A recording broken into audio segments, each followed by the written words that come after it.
Most people on a carb restrictive diet, including myself on a carnivore diet, they don't fail at dinner time or breakfast time. Oftentimes failure actually happens in between meals. You might ask, Luke, do you snack? Yes, I do. Occasionally I do. The big bonus I have for myself is the fact that I make my own snacks. And this is where it comes into the jerky that I make and some of my ground beef chip snacks. I've got several videos on those. But when it comes down to snacking, I make my own. And when you make your own, obviously you have total control of what you're making, how much of whatever it is that you're putting in there. Make it as simple as you want. And it's a real joy to do, but I've integrated it into my lifestyle. And therefore, when I snack, I don't have any guilt. There's no guilt. There's no carbs. It's meat. And I can freely, consciously, snack without having to disrupt my current routine of maintaining my carnivore lifestyle. One thing I've always done for my family through many, many years as my kids were growing up was I made seasonal homemade jerky, but it was basically jerky candy, extremely, extremely sweet, lots of, honey, brown sugar, all the good stuff. And I still do it to the kids during the holidays because it's tradition, it's family tradition. And I don't normally eat that jerky anymore, only because of all the sweet carbs and everything that I put into it. So I've developed my own, for me personally, my own smoky beef jerky, and I've been experimenting. I've got some right here. I don't know if you can see it or not. Just handfuls of dehydrated beef strips, and it's my go-to snack. If I'm gonna snack, I'm grabbing one of these bad boys right here.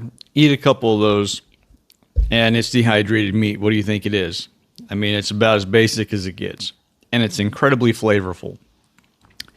That's what I do. Obviously, there's products I'm sure that you can buy that are maybe carnivore or low carb friendly, keto friendly, so to speak. And those are fine. That's great. I find it incredibly cost prohibitive for me. And so when I make my own, not only do I have the option of starting with basic raw ingredients like meat, beef in particular, I can actually control what I put on it as far as a marinade or sprinkle or whatever.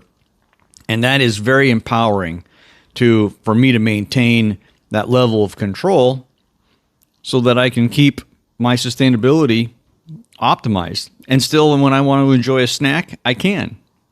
I don't reach for a cupcake. I don't reach for a banana. I don't reach for a cookie. Certainly don't reach for a bag of chips.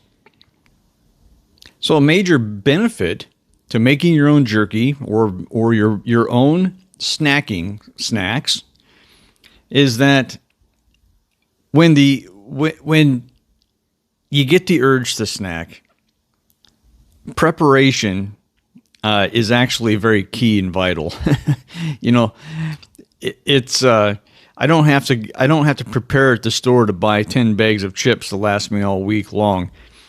I can take that same amount of time and put it into making a reasonably good sized batch of jerky, and then it's shelf stable for quite a while. And I can take it with me.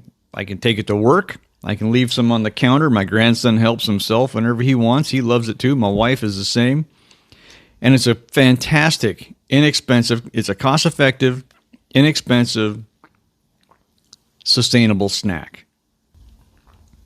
Having that level of control and integrating it into my routine, being that it is so simple, this goes back to my channel's mantra. Keep it simple. If you keep it simple, it can become routine. If it becomes routine and part of your integrated daily and or weekly regimen and lifestyle, then it becomes sustainable.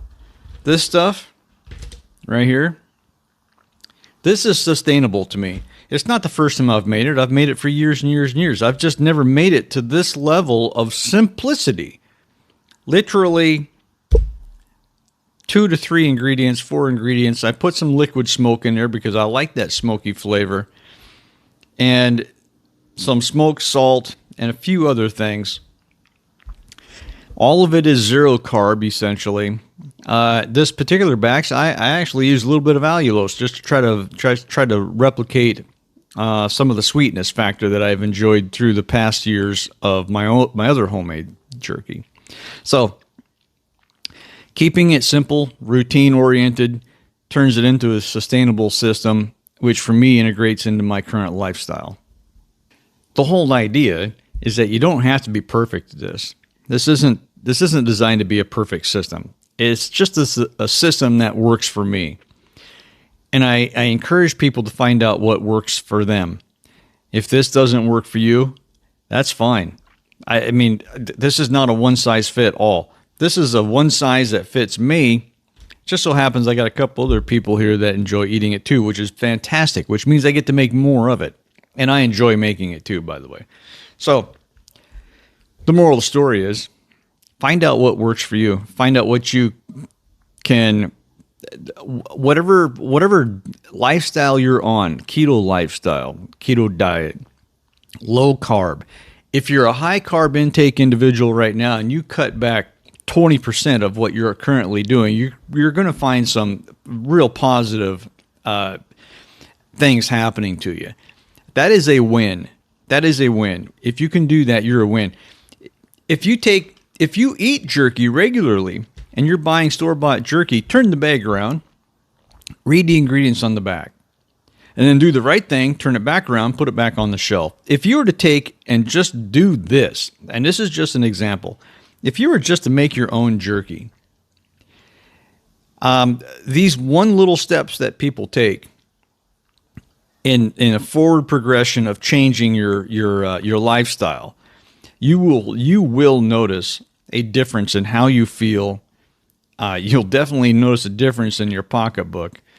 Does it take a little bit of extra effort? Everything takes effort. Nothing positive comes basically for free. Yeah, I'm sure there's plenty of things. I'm just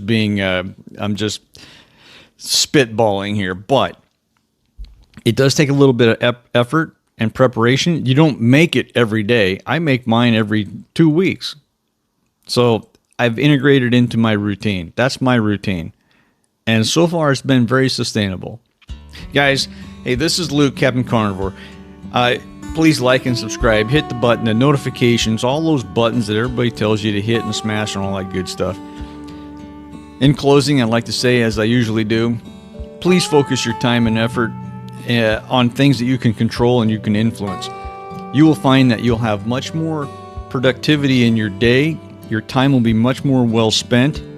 You'll feel like that you are regaining control of your time and your life force, which is by far none the most important thing because it's quite limited on a lot of different factors. We all live busy lives. There's no doubt about it. But we're all on borrowed time. We don't have, someday we're going to expire, if I might say. So make good time, make good use of your time that you have. Spend it with your family, your friends, and your neighbors. Be kind. And guys, I'm going to catch you on the next one. Thanks for hanging out. This is Luke. I'll see you on the next one.